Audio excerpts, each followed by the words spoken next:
Hello welcome guys and welcome to our blog. આપણા બ્લોગમાં ફરીથી આપનું સ્વાગત છે.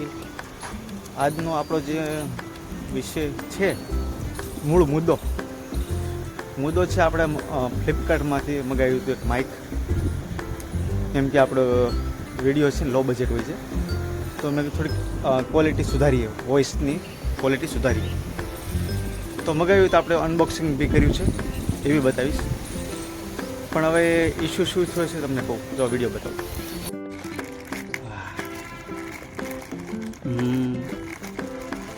અચ્છા, સરસ. હવે અહીંથી ખોલ.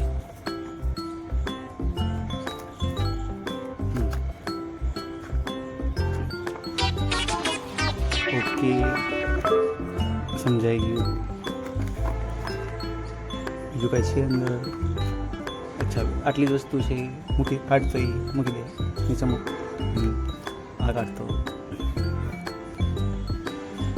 પછી આપણું માઇક. હવે આપણે આમાં વિડીયો બનાવશું. તો ઇશ્યુ તમે વિડીયો જોયો પ્રમાણે ઇશ્યુ એવો થયો છે કે ક્વોલિટી સારી આવી નથી, એટલે આપણે એને કરવાનું છે રિટર્ન. સેમ ડેમાં રિટર્નની એપ્લિકેશન નાખી દીધી.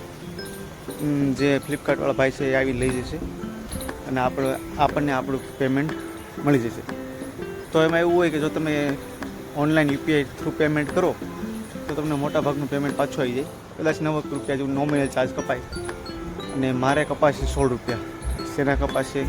કદાચ પ્લેટફોર્મ ફી હોઈ શકે, એની યાર કોઈ ઇશ્યુ નથી. આપણે વસ્તુ રિટર્ન કરી દેવી છે, બરાબર. તો ક્વોલિટી સારી હતી ને એ માટે આપણે રિવ્યૂ બહુ સારો નહીં આપ્યો, બરાબર. આપણે ફ્લિપકાર્ટને મેન્શન કરીશું. એમાં ફ્લિપકાર્ટનો કોઈ દોષ નથી. 250 કે 300 રૂપિયામાં ક્વોલિટી એવી જ આવે. સારી ક્વોલિટી જોઈએ તો આપણે પૈસા સ્પેન્ડ કરો, આપણે ખર્ચવા આપણે, બરાબર. આપણે મળશું નેક્સ્ટ વિડીયોમાં. આપણી ચેનલને લાઇક શેર સબસ્ક્રાઈબ કરતા રહેજો. અને આપણી ચેનલનું નામ છે ધ કેનવાસ, બરાબર. The canvas